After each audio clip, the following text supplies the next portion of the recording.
Deidre Brock. Thank you, Mr Deputy Speaker, and certainly I'm sure the hearts of all of us in this House go out to those innocents who've suffered in Gaza and Israel and who continue to suffer. But I would also like to wish the House a very happy St Andrew's Day to you, Mr Deputy Speaker, and to us all. And on this special day, firstly, a word of thanks.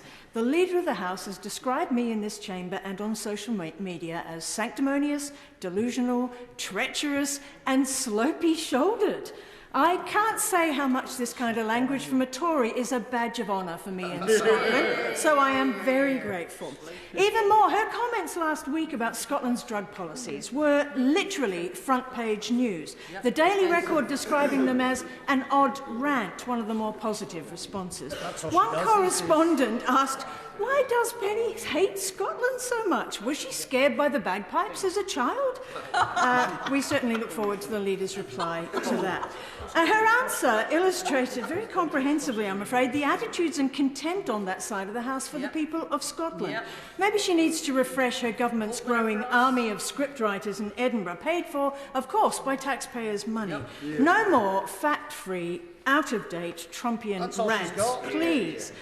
Now, the Leader has claimed she takes an interest in the welfare of Scotland's children, so obviously she'll have seen the remarkable new assessment of the Scottish child payment posted on the London School of Economics website by a number of academics expert in social policy and economics. It says Scotland Government's payments are predicted to have a monumental impact on reducing child poverty rates, and they'll transform Scotland from being one of the most unequal places to live in Europe to one of the most equal. I feel this House should be given an opportunity to debate it as child poverty in England rockets. Now, given her stated interest, can she please confirm she's read that assessment? Or if not, would she like me to send her a copy? You can't just tweet that. Or maybe it is really all about clickbait and social media reach, and she doesn't care at all.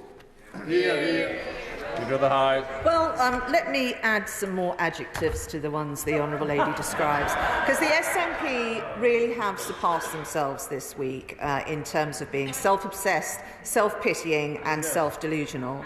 I think I have hit on why the SNP are losing the case for independence. Surely if Scotland were to take this leap, they would want their leaders to be the sort of people that would step up and take responsibility and work hard to improve their opportunities. But despite the Scottish Government being one of the most powerful devolved administrations in the world, it can't accept responsibility for anything.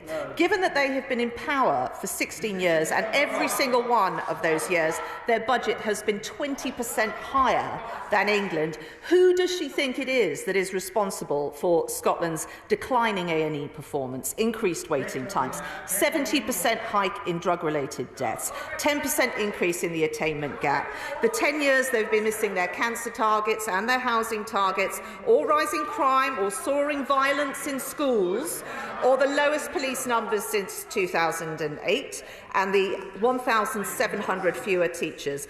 Who does she think it is that is responsible for the fact that some police forces are not even investigating certain offences, and they're warning them that soon they will not be able to attend call-outs? Who does she think it is that is responsible for plummeting international rankings in maths, literacy and science? Who does she think it is that has snaffled more than half of the $1 billion in extra tax Scottish residents have to pay, which never reaches public services? And she talks about Scottish school children. Who is it that has chosen to pay so much less to Scottish schools per pupil than anywhere else in the UK? Given that the autumn statement has given the Scottish Government an additional £545 million, and we are about to hear their budget, I think it is a pretty safe bet that it will not be spent wisely. By all means, the Honourable Lady can send me what she likes, but I have to say there is a trend here, and I think that Scottish SNP supporters will soon be outnumbered by the numbers of pandas in her local zoo.